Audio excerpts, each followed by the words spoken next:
নারী যদি নেককার হয়, নারী অনেক দামি।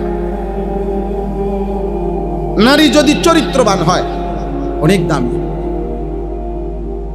কোন মেয়ে যদি, মহিলা যদি পাক পবিত্র বলা হয়, ইজ্জতের হেফাজত করে, লজ্জাস্থানের হেফাজত করে, দেহের হেফাজত করে, যৌবনের হেফাজত করে, খোদার কসম ওই নারী পবিত্র।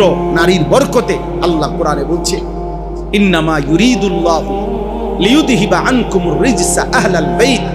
আল্লাহ বলেন, আমি ওয়াদা দিলাম নেককার, চরিত্রবান, পর্দানশীল, নামাজি, ইমানদার নারীর বরকতে তোমাদের পুরুষদের সকলের ঘর আমি পবিত্র করে দেব। ওই ঘর পবিত্র হয় যে ঘরের নারী পবিত্র।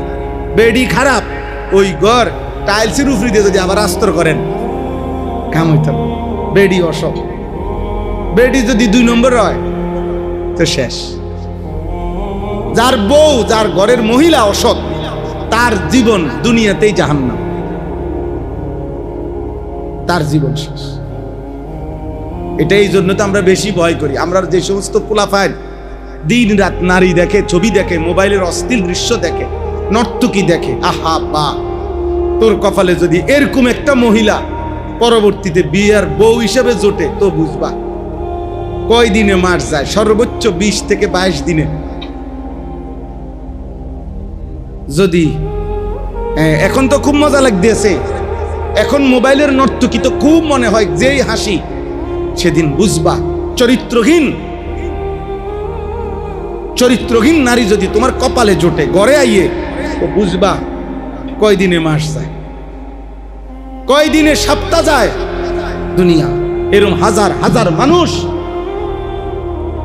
আমাদের জীবনে আমরা দেখি।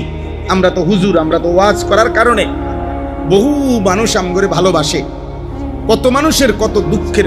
কালকেও এক ভাই আমারে এরকম জড়াইয়া ধরে বলতেছে, হাতে ধরে, হুজুর পারিবারিক বন্ধন, পারিবারিক স্বামী স্ত্রীর পবিত্রতা, চরিত্র এদের জন্য ভালো থাকে, এ নিয়ে আরেকটু ওয়াজ করে। আমি আজকে কিতাব নিছি গাড়ি, যে ঠিক আছে ভাই আমি আরো একটু পড়ি, আপনার বলমু। মানে আমগো বয়ান যেহেতু ওই যে ছেলেরা রেকর্ড করে, তো এগুলো তো আবার দেয় না। এখানে শ্রোতা না থাকুক, সারা দেশ থেকেই তো কোনো না কোনো ভাবে কি করে শুনে। তো ও এটা বলছে যে হুজুর পারিবারিক বন্ধন খুব দুর্বল, এখন স্বামী স্ত্রীর সম্পর্ক খুব দুর্বল, কোনোভাবেই বেডি নিয়ন্ত্রণে রাখা যায় না। কারে আশ্চর্য, কোনোভাবেই মহিলা পুরুষরে বুঝাইতে পারে না, পুরুষ মহিলারে বুঝাইতে পারে না।